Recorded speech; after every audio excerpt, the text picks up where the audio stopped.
last meeting, our discussion last meeting, ano yung highlight? Three important things, no? Number one, the formation of pre-colonial communities. Pre-colonial communities were formed because of blood relations, consanguineal relations. They are also formed because of a common language and a common culture. Ibig sabihin, naintindihan nila ang isa't isa. And because of that, no? Because of that, sabi ng isang philosopher, mayroong semblance of a language game. Nagkakaintindihan sila. Even without elaboration, halimbawa, sinabi kong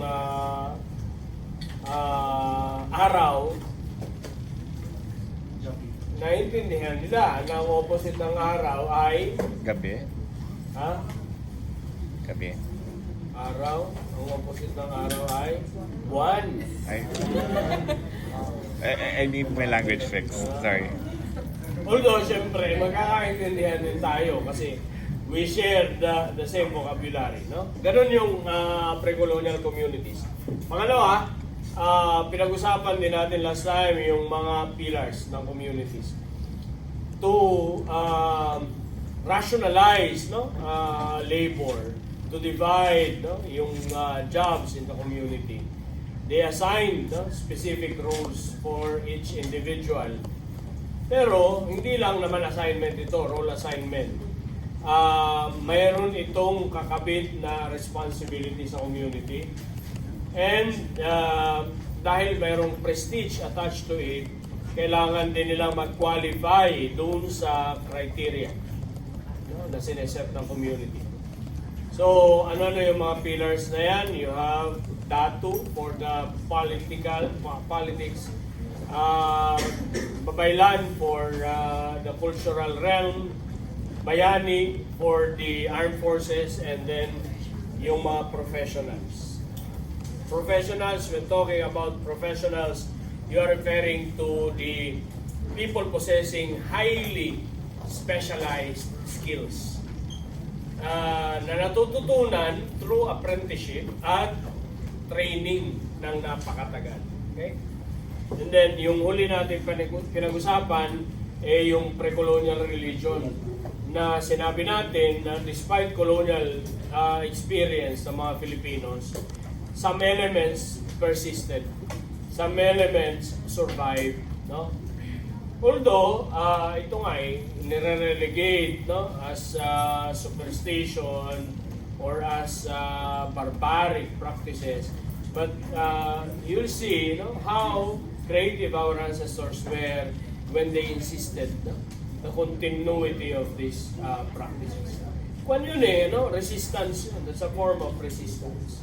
Na hindi naman talaga tayo completely subjugated, no, ng mga colonizers. Now we go to our topic today, Islam, no, yung ating Islamic experience sa Pilipinas. Siguro isa sa mga neglected topics ito sa Philippine history. When you were in your elementary, baka hindi nga ito na pag-aralan, no? Or siguro kung pag-aralan man yung religion lang, no, yung pinag-uusapan. Pero madali yan, ano? Babalikan natin yung Islam muna, no? Islam is a monotheistic religion. Mono, isa. Theo, theistic. They, God. Isang Diyos.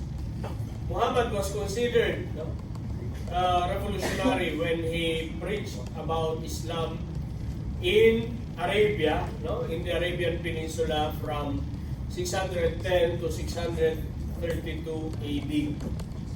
Bakit revolutionary? Because he is teaching about a singular God. Yung grupo, yung mga tribes, no, lalo na yung tribe ni Muhammad, they believe in a multitude of gods. Kaya nung tinuro ni Muhammad na isa lang ang Diyos at yung Diyos na si Allah, he was persecuted. Di ba? From Mecca, his hometown, he fled to Medina. He fled to Medina to avoid persecution. Anyway, itong Islam, no? Currently, ito ay pangalawa sa pinakamaraming followers sa buong mundo. At ang followers ay tinatawag ng mga Muslim. Magkaiba yun, ano? Lagi ninyo makikita na may mga misconceptions yung tao. Kala nila yung Muslim ay religion din. Muslim, yan yung attribute ng tao. If you subscribe to the tenets of Islam, you're called a Muslim. Okay? Meron silang sacred scriptures. Ang tawag nila ay Quran.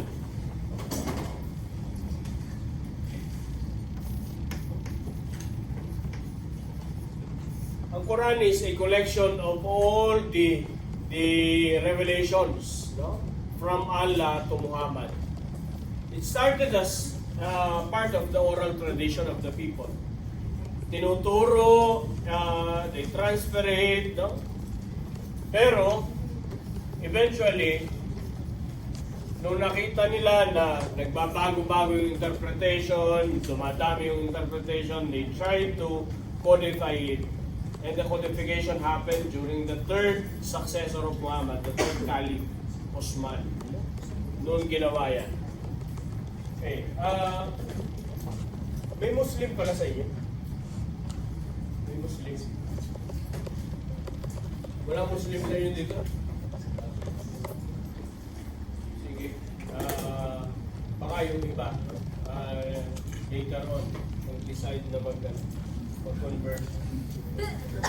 Quran, nabanggit ko na, mosque ang place of worship. It's plain and simple structure. Wala kang makikita ng elaborate designs except for some calligraphic inscriptions. Tapos walang upuan. They only use, no, yung respective carpets or prayer rugs nila. Bakit walang maupuan? Kasi maikli lang naman yung kanilang service, yung kanilang rituals. They'll just pray, listen to the reading of the Quran, and then during Fridays, they listen to the preachings or the quote-unquote sermons of the imam. No? Imam. Yun yung kanilang equivalent ng pastor. Now, one question. Siguro tatanungin ninyo, may religion naman po yung mga Pilipino eh. At yung religion ng mga Pilipino is animism. Ang tawag, ano? Animism.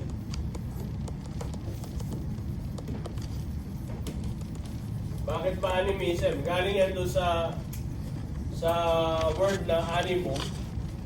Ibig sabihin, spirit or anything that animates you. Kaya nga animated ang tawag eh.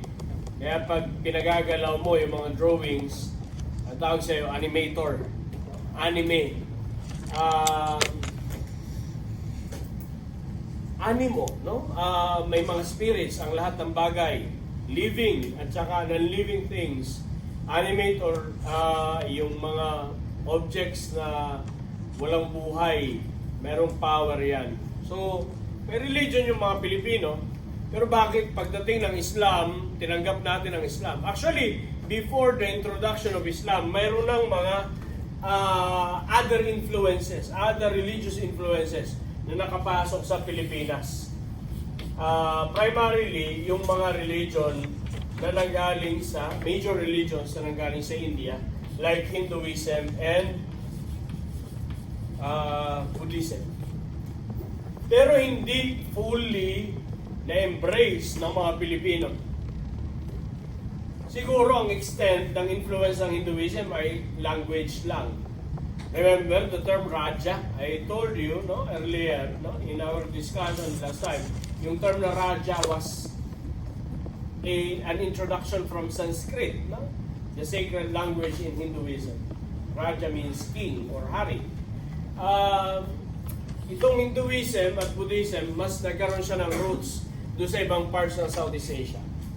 If you go to Siem Reap in Cambodia, you'll notice in the Angkor Wat temple complex, they have influence of Buddhism. If you go to Indonesia, yung Yogyakarta sa Indonesia, may mga temples din dyan. Yung isang temple complex, ang tawag ay Borobudur, was a Buddhist temple complex. Yung kabila, yung Prambanan, it's a Hindu temple complex. You go to Bali, mayroon pa na mga Hindu influences. So, bakit madaling tinanggap ng mga Pilipino? Bakit despite itong animism at saka yung ancestor worship at kahit na mayroong ino-offer na Indian influence, bakit madaling tinanggap yung Islam? Well, simple lamang yung explanation behind it. No? The arrival of Islam and eventually yung spread ng Islam all over Southeast Asia was fueled by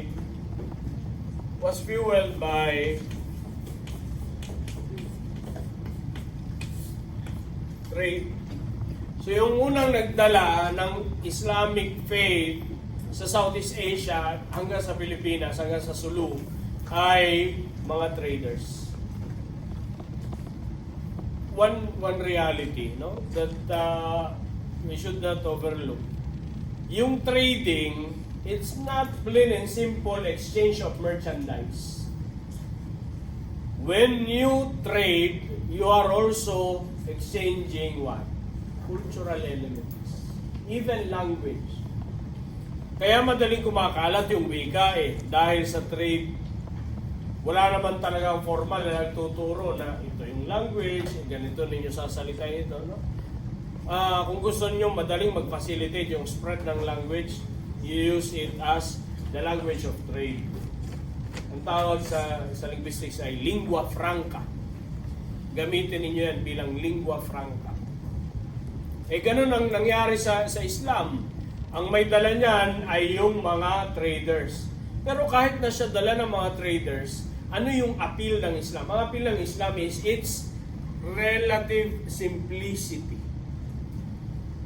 And the relative simplicity of Islam rests on the 5 pillars, the most important teachings in Islam.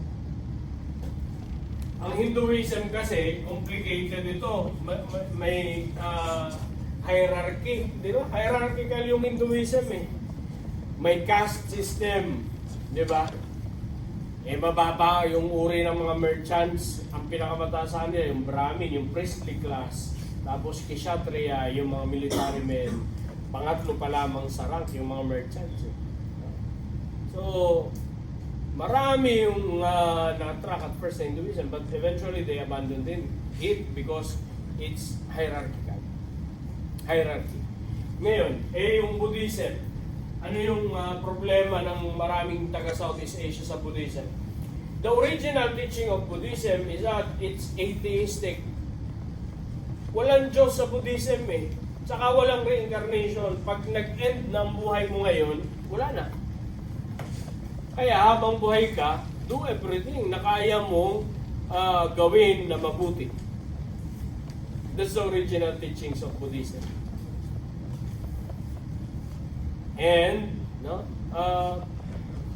ito yung buhay mo at ito rin matatapos. So, yung appeal ng Islam ay ito. Ang una, doon sa kanyang 5 pillars, you profess that there is only one God, that is Allah, and Muhammad is His Rasul or Messenger. Ang mga Katoliko, ang haba-haba ng profession of faith, di ba? You recite, I believe in God, I believe in Jesus Christ, I believe in the Holy Spirit, I believe in the Holy Catholic Church, etc. Sa Islam, one line lang yan. La ilaha la illallah Muhammad Rasulullah. There is no God but Allah, and Muhammad is His prophet, His messenger. Simple as that. Kaya hindi pwedeng atheist sa Islam. Kasi pinaka-importante sa lahat yan, maniwala ka na may Diyos at iisa ang Diyos. At ang tawag sa Kanya ay Allah. Now, yung the rest, yung iba pang mga pillars ay mga pillars na nagtuturo ng self-discipline sa tao. Self-discipline. Yung praying 5 times a day is actually an act of disciplining yourself. an act also of, kung sa computer yan rebooting yourself. Kasi bakit kailangan magdasal ng 5 times a day? Para i-break yung monotony at yung stressful life. And by the way, yung prayers will only take 3 to 5 minutes. 3 to 5 minutes. It's a long prayer. Because you started praying when you wash the parts of your body that are exposed. Yung walang cover.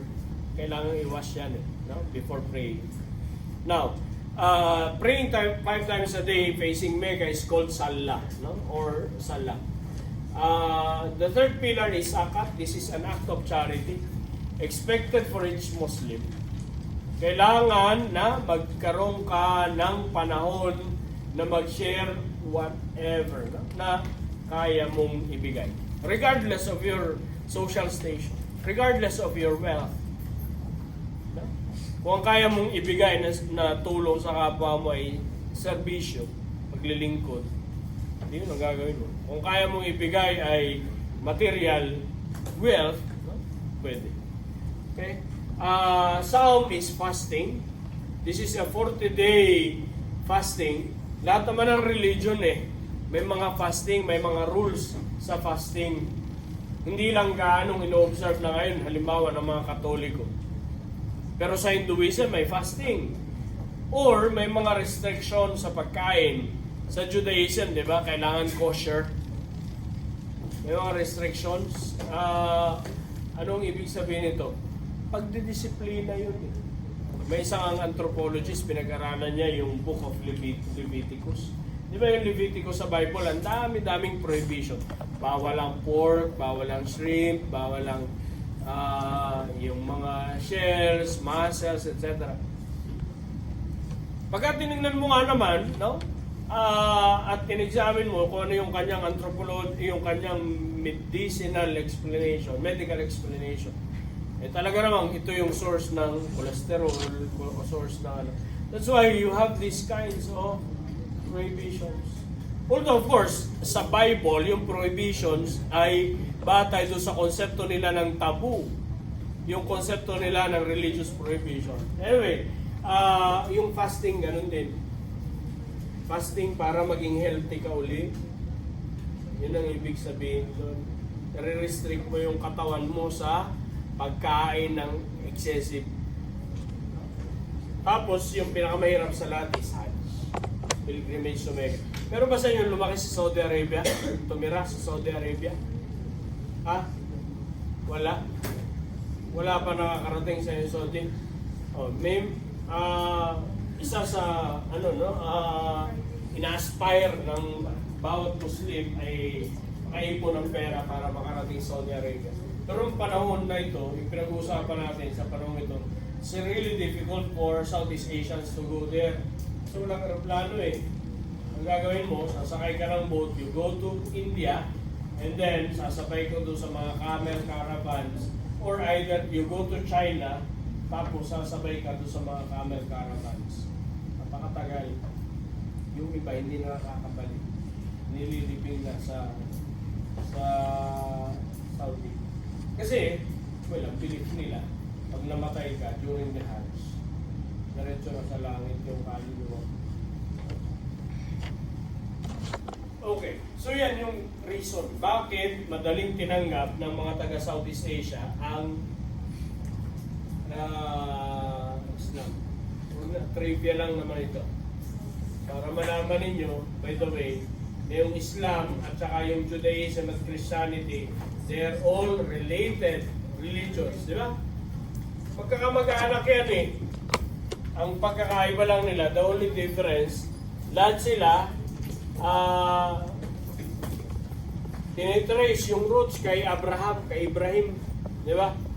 Yung mga Hudyo, si Isaac, yung tinitingnan nila bilang legitimate heir. Ganon din yung mga Kristiyano.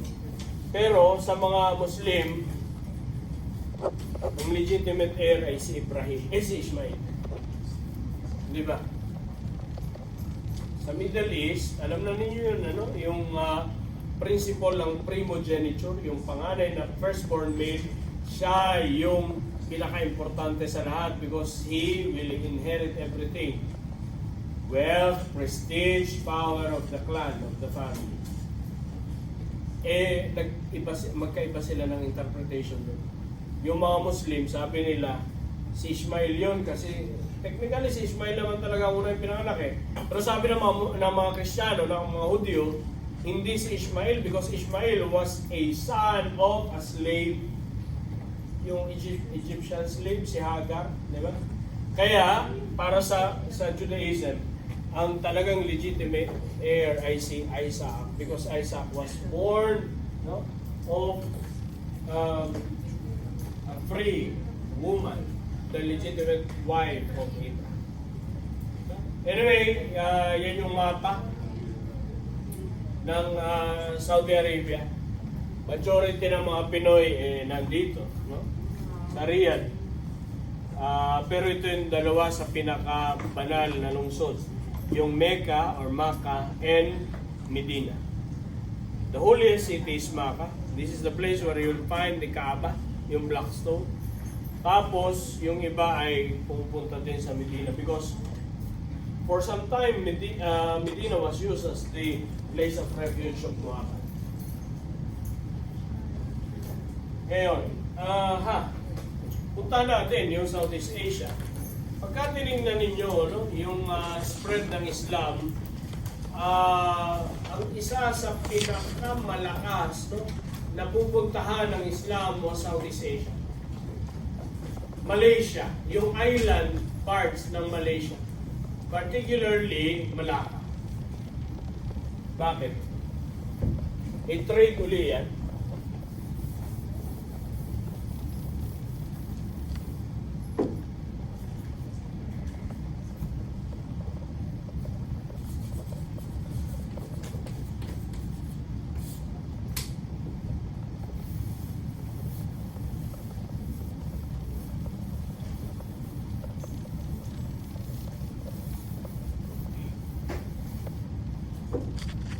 Malacca is an important trading area.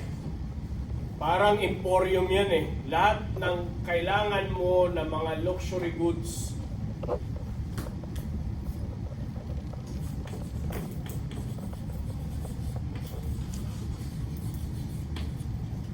Lahat ng kailangan mo ng luxury goods, ito mo mabibili. Eh siyempre yung tao, meron siyang natural desire to accumulate luxury goods eh. Para simbolo ng kanyang status. Status symbol. Para sabihin ka na mayaman ka, dapat mayroon ka nitong mga luxury goods. Ngayon, para sabihin kang mayaman ka, dapat ang bahay mo sa Forbes Park. Diba? Dapat ang bag mo ay Louis Vuitton o kaya ano pa yun? Bili ninyo. Ha? Good Gucci, no? Yung Gucci o kaya yung ano? Gucci. Hermes o Balenciaga o kung ano man, no? Herchel.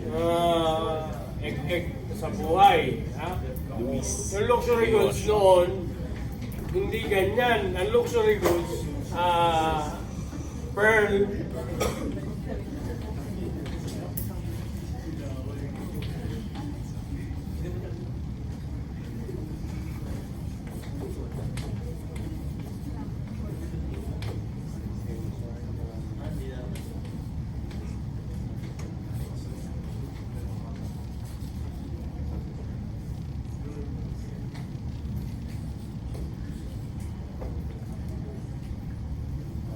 may mapa yan. May mapa ito. Ayan, ito pala. Ito yung importanteng mga trade goods, no?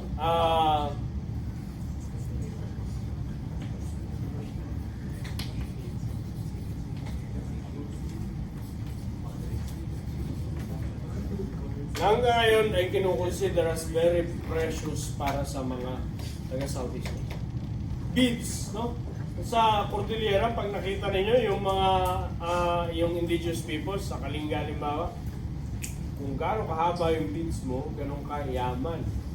Kasi ang isang bead, ang equivalent ay isang Carabao. Ganon din yung iron. Walang gold eh. Hindi common, no? Hindi luxury item ang gold. Tsaka ang silver, mas sa Europe yun, naging luxury item. Dito kasi, very common ang gold, tsaka ang silver. Pilak, perak. Ito yung mga nare-recognize nila. No? Textiles, cotton, cinnamon, no? Hindi naman elephant talaga ito. Yung ivory. Anong gagawin to sa ivory? Chopsticks.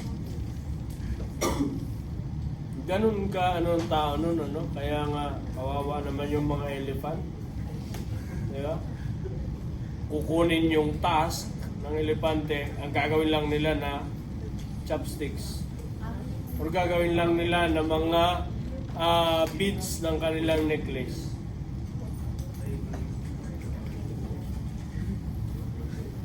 Ito yung Malacca. Tandaan ninyo itong lugar na ito. Nandito sa ibaba ng Malacca, Singapore. Singapore was just a small fishing village at this time. Because of the wealth of Malacca, nag-overflow yung wealth at nakarating Singapore, kaya naging progressive later on. Pero 19th century pa, magiging progressive ang Singapore.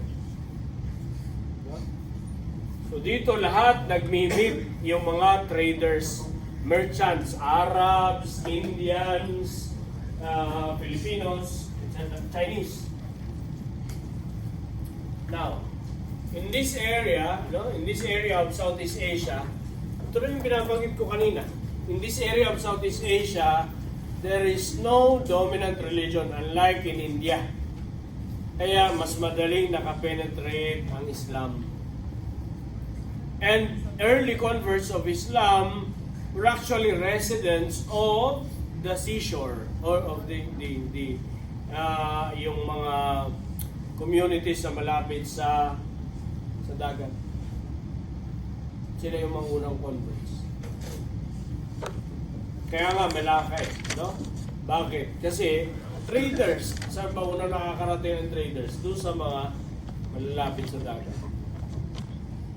Okay? Now, very significant yung role nila. Kasi ng mga merchants. They were the first, no, to introduce and to teach the tenets of the faith. Importante yon, no? Paano mo ituturo yung tenets of the faith? It should always go hand in hand with Arabic, with the language. Sino sa inyo marunong mag-Arabic? Ha? Wala pa? Yan, dapat at least meron naman kayo na isang may alam kayo aside from English and Filipino, may alam kayo na isang local language, isang vernacular language, at saka isang foreign language or dalawang foreign languages. Siyempre, hindi na foreign language sa inyo Mandarin. Alam na ninyo yan eh. You study other languages. Ha? Para kung magtatrabaho ka, Spanish, kailangan. If you work outside of siguro Europe, Japanese, pwede rin. German, no? Marami yan, maraming mga opportunities. Southeast Asian language, you study, bahasa.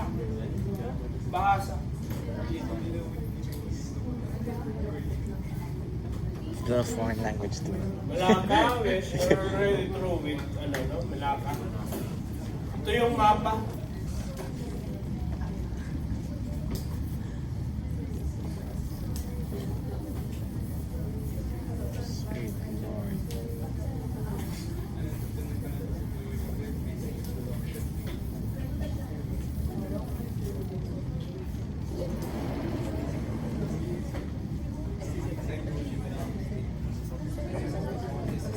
Tingnan niyo itong mapa na ito. This is the Philippines. At itong red lines, ganito ka-complicated ang entanglement ng mga trade networks.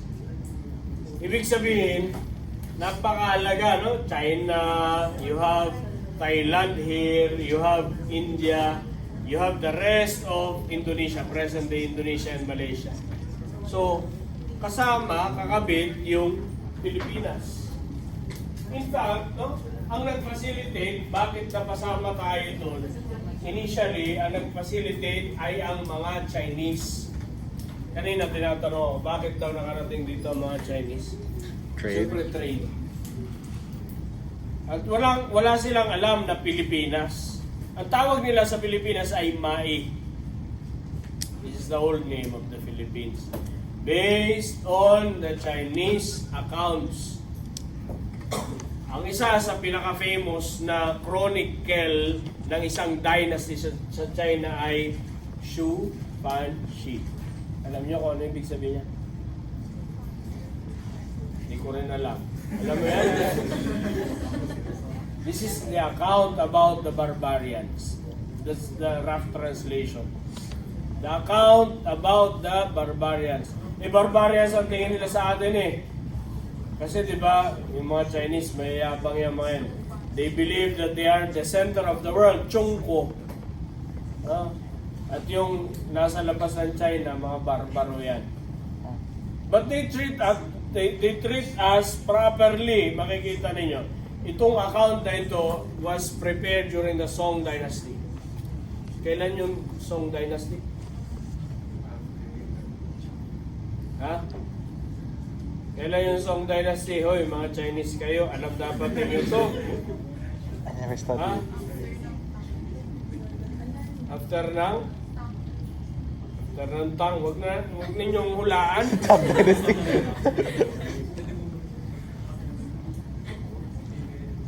Paano ito, no? 9th to 10th century. 10th century. Ano yung sinasabi dito sa account na ito? May maganda yung description nila. This is, do not copy this. Hanapin na lamang ninyo online ito. Mayroong description. Ito yung description ng mga Chinese. This is how they describe, no, the Filipinos, the Filipino merchants and the Philippines. The country of Mai, referring to the Philippines, is to the north of Borneo. The natives live in large villages near the stream or near the rivers. O di tama, no? Di ba, riverin nga yung mga community sa atin. When trading ships of the Chinese arrived, no, they stopped in front of the plaza. So, may malaking palengke, may malaking area where they transact. So doon nila ibinababa ng mga Chinese yung kanilang trade goods. Ito yung method of transacting business. Tingnan niyo. The method of transacting business is for the Filipino traders to come all in a crowd. Kasama sila. And immediately transfer the merchandise into baskets and go off with it. Pipiliin nila, no, doon sa plaza, ano yung mga merchandise na magustuhan nila. Lagay sa basket, uwi na sila. Hindi binayaran. Utang. Bakit? Kasi babayaran niya ng mga Pinoy sa susunod na season ng trade. Kailan nangyayari yung season ng trade? It's from November up to February. The time of the amihan, of the northeast monsoon. That's why amihan is also called trade winds. Ang tawag dyan ng ibang mga ng mga climatologists ay trade winds. Nangyayari yung trade kasi during the amihan season. So babayaran yan sa susunod na taon. Sabi ng mga Chinese ganito, no? If at first they cannot tell who they are, gradually they come to know those who remove the goods so that in the end nothing is actually lost. Pag hindi malaman ng mga Chinese kung sino yung kumuha nitong mga ito, Filipinos themselves will identify. I get that, I get it, I get it, I get it. So ibig sabihin, sabi ng mga Chinese, honest. trading partners yung mga Pilipino. Imagine, sabi nila, so that in the end, nothing is lost. Diba? Hindi naman, pagka tinignan ninyo, global trade ito eh. Global, hindi naman ito trade lang ng mga magkakapit-bahay. Pero makikita ninyo dito that the impression of the Chinese is that we are their active trading partners. And this happened because of the West Philippines. Kaya ganun ka-importante yung dagat na yan eh. Yan. West Philippines yan. Ano yung mga products natin? Sa Pilipinas, galing yung products na beeswax, cotton, troopers, tortoise shell. Tortoise shell, anong ginagawa nila dyan? Hanggang ngayon, di ba? Yan yung pinopoach ng mga Chinese dyan sa West Philippines. Kinukuha nila yung pawikan. Tortoise. Para saan? Para saan yung tortoise shell? Kakainin nila? Hindi, ginagawa soup. Hindi nila kakainin, matigas yung shell eh. So they will pulverize it first, tapos gagawin nilang soup. Nakakain na ba kayo nun? Ha? Kayo mga Chinese, nakakain na kayo nun? Tingin na kayo? Tortoise soup. Sarap. Oh. Iba pa peke naman yung shark fin na pinibenta niya. Kunwari lang. Feeling sharks yan. Pati yung mga dim sum na huwag kayo maniwala. Yan, yan yung ating medicinal betel nut, yuta cloth. Yung mga Chinese naman, ito yung kanilang trade items. Porcelain, trade gold, iron packs. Wala tayong iron eh, so galing sa China. Lead, lason pala naman ito. Lead, colored glass beads, and iron needles. This is an example of a Qing Dynasty blade. Ito yung mga spices. Okay, so, makinig. In short, the Philippines is part of this very complex trading route. Yung blue, yan yung spice route. Eventually, ang tatawag nila ay spice route. And then yung red, yan yung silk route na tinatawag by land. Now, itong dalawang ruta na ito, ng kalakalan, it will facilitate, the Islamization of the southern part of the Philippines. Nagsimula naman yung Islam sa southern part ng Pilipinas. Saan? Sa Sulu. What particular part of Sulu? Holo. Simunul in Tawi-Tawi. Hindi yan Cholo Holo. Ano? Ano estudyante? Sir, where's Jolo ba? Jolo. Akala ko tao na Jolo. Holo. Jolo. Okay. Kailan nagsimula ang Islam? 1280 AD. Ibig sabihin, 300 years ang Islam sa Pilipinas bago pa lang darating si Magellan. Ganyan katagal ng Islam. 1280. And 1280 AD is associated with the arrival of Tuan Masyaika. Tuan Masyaika is was a merchant from Malacca. Eventually chose Holo as the base of his trading operations. Ngayon, ito ang pangalan niya ay Masyaika, pero yung title, kasi nobility siya mayaman. Ang tawag sa kanya ay Tuan. Ang ibig sabihin ng Tuan ay Lord, Panginoon, Lord. Kaya may mga apelido pa yung mga Muslims, di ba, na Ampatuan. Ampatuan means mga matataas na Diyos. Elite. Okay? Yung sunod, 1380 AD. Dumating naman 100 years after, ano? So, after itong si Tuan Masyayka, he intermarry, no, with the locals of Holo. So, dumami yung kanilang pamilya, dumami yung kanilang clan, lumaki yung kanilang clan. Eventually, nung lumaki na yung clan, no, they invited a missionary, a teacher, religious teacher. Ang kanyang pangalan ay Karim. No? Yung Makdum, ang ibig sabihin ng Makdum, teacher, religious teacher. Karim ul Makdum. Itong si Karim ul Makdum, he was responsible, no, doon sa pag-introduce ng Arabic language, pag-study, pag-aral ng Arabic language. And they do, no, this yung formal study of the Arabic language in a school. At yung eskwelahan sa Islam, ang tawag ay madrasa. Prerequisite bago ka i-baptize bilang Islam, bilang Muslim. Kailangan knowledgeable ka sa Arabic kasi yung Quran ay nasa Arabic. Hindi mo pwedeng basahin in any other language except Arabic. So hindi mo maintindihan yung faith mo if you do not know Arabic. So, prerequisite.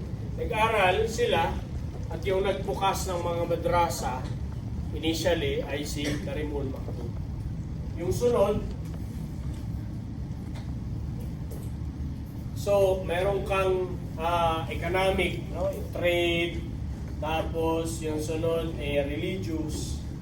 Finally, magkakaroon uli, no, ng mga events, pero by this time associated na ito sa politics. Anong ginawa? Nagtatag ng sultanate. What's a sultanate? Sultanate is a form of government and it's Islamic. Because in Islam, political power and religious power are merged, no? Rolled into one. Kaya ang tawag ay sa ano ay theocracy. Tawag. Magkasama yung political power at saka yung religious power. So ang sultanate, isang form, isang system ng government na inherent sa Islam. The ruler is called a sultan. Pero yung sultan, pinipili siya or ina-assign siya. Inherited, yung role. Inherited yung position ng sultan. But before you inherit it from your father or from your forefathers, kailangan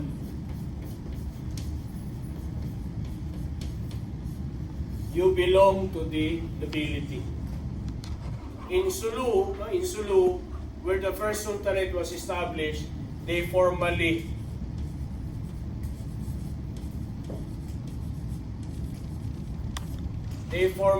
made, no, yung rules paano magiging sultan ang isang qualified candidate. Kailangan you have to prove first that you're part of the nobility or bangsa. Paano mo mapuprove yung nobility mo? Eh simple, para sa kanila, you will prove your nobility if you can trace, no, your line up to Prophet Muhammad. Taga-Sulu ako matitrace ko ba hanggang Mecca? Si Muhammad nasa Mecca ako nasa Sulu. Yes. Kasi titignan nila yung chain ng intermarriage. Kaya meron silang, ang mga Muslims, no, meron silang list ng mga members ng kanilang clan. Ang tawag ay genealogy. Itong genealogy na ito, sa Arabic, Ang tawag ay Tarsila. Listahan. Alam niyo, importante sa kanila, di ba? Kahit sa panahon ni Kristo, sa Biblia, if you read the Gospel of Matthew, di ba? Sa Gospel of Matthew, si Christ, binabanggit yung 14 generations sa kanyang genealogy. Hanggang kay Abraham. No? Ang mga Muslim, ganun din, bago ka maging sultan. Kaya yung unang sultan, ang sultan itong Sulu, si Sultan Abu Bakar, no? Ang una niyang sinecure ay yung kanyang line, yung kanyang lineage from Prophet Muhammad hanggang sa kanya. At paano niya na-establish? Gumawa siya ng istorya, ng history ng kanyang pinanggalingan, ng kanyang clan, yung chain na yun na tinatawag na Tarsila. Okay? That happened, no? 1450. Yung sunod na event ay walang kinalaman directly sa Islam sa Pilipinas, pero ito yung panahon na madidisrupt yung power ng mga Muslim rulers sa Malacca. Kasi Malacca, no? Malacca, yung binabanggit natin kanina, as the center of trading in Southeast Asia, will be the target of Europeans as well. Nakita nila bakit itong mga Muslim na ito ay yumaman, pati itong mga Chinese na ito, sa nanggagaling yung kanilang wealth. And they pointed out, no, yung role ng Malacca. Kaya hinanap ng mga Portuguese nasa yung Malacca na yan. And they eventually conquered it and they established the first European colony in Southeast Asia. Portuguese ang establish yan in Malacca. 1511. Nung nagkaroon ng disruption, no, to sa power ng mga Muslim rulers sa Malacca, ang ilan sa kanila umalis.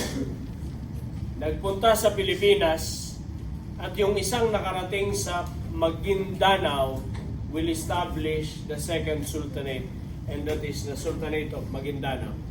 Yung ruler na yon, ang kanyang pangalan ay Sharif Kabungsuan.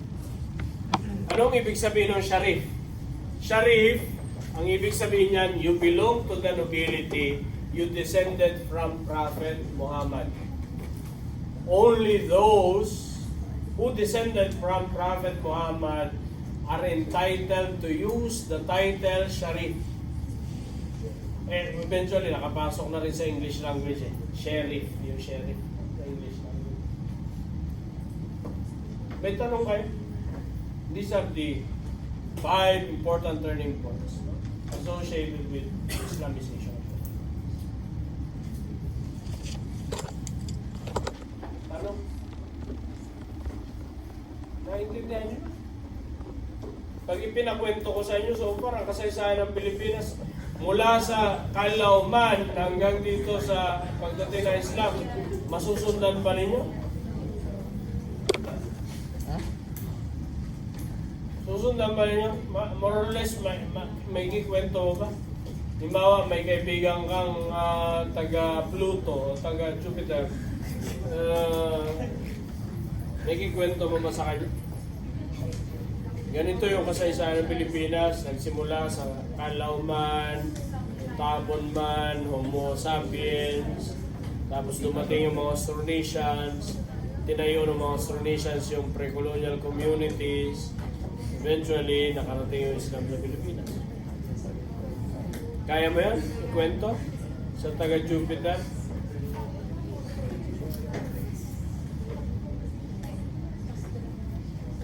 Ganun yung ating exam eh. What? Ah. Hindi. Multiple choice. Two choices. Multiple na yun eh. Two choices. Either you pass or you fail. One choice. Multiple choice, 2 choices. You fail. You pass or you fail. This is the place where everything started. This just excites me more. Yung religious activities, training activities of the Muslims, start of the community, Simunul sa Tawi-Tawi. Which is? Part of Tawi-Tawi now. The oldest and the first mosque believed to be established So by just choose one choice. Sharif Abu Bakr.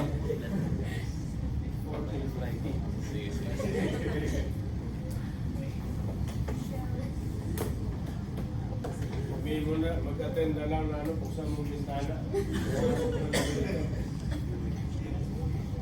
Yan yung mosque ngayon, no, sa Simunul, sa Tawi-Tawi. Maganda yung area, actually, no? Medyo mahirapan nga lang tayo because of security issues. We're able to go there because of military ship. May barko yung mga military.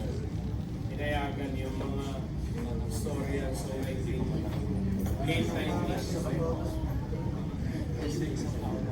This is in Marawi. Ito yung isa sa mga nasira nung public. Isama mo.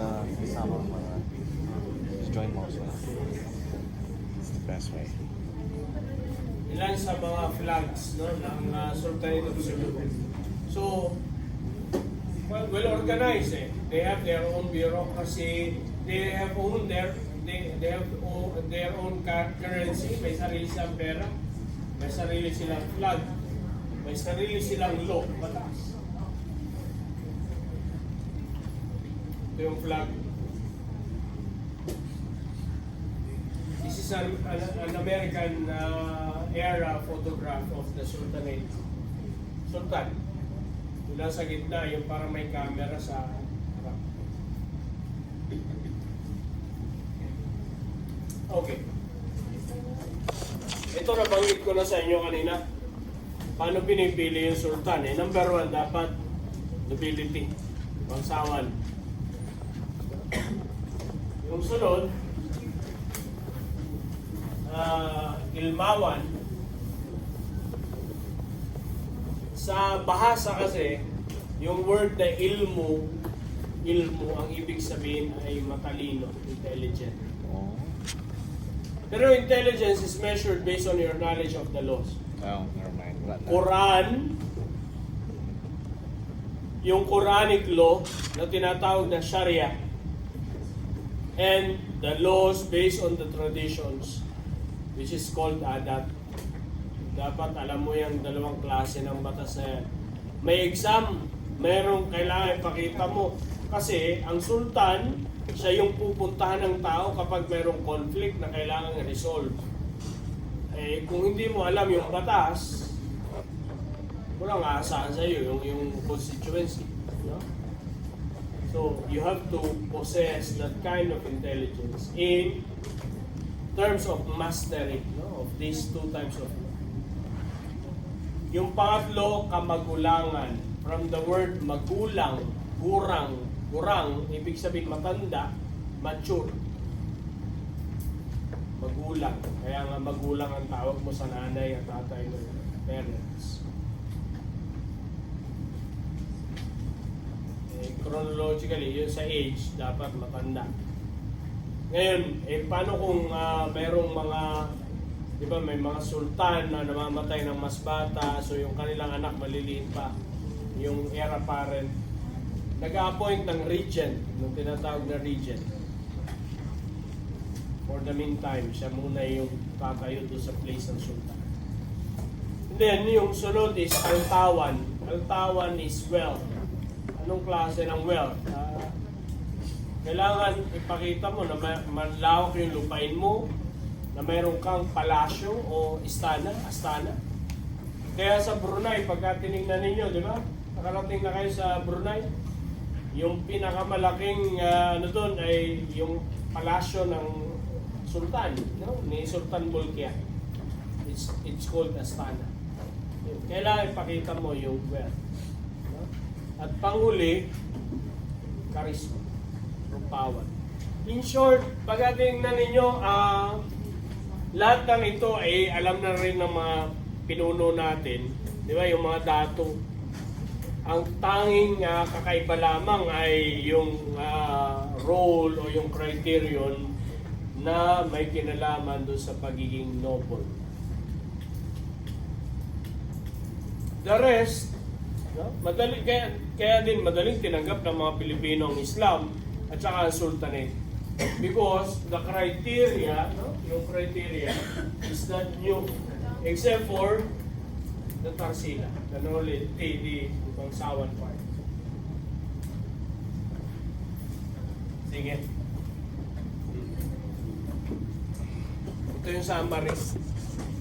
Kasi hindi ko na isa-summarize sex meeting eh. Gusto tayo, isang na. Tanda na ninyo yan. Balikan nyo yung mga summary. Kasi nandun yung mga tanong. Pag-aralan nyo mga mabuti yan. Nandun na yung tip. Eh, siguro pag na-review ninyo yan, you'll get at least, hindi naman perfect. Feeling You'll get perfect. at least A decent. 60%. Yay! 10% na lamang yung kailangan nyo habulin para pumasok.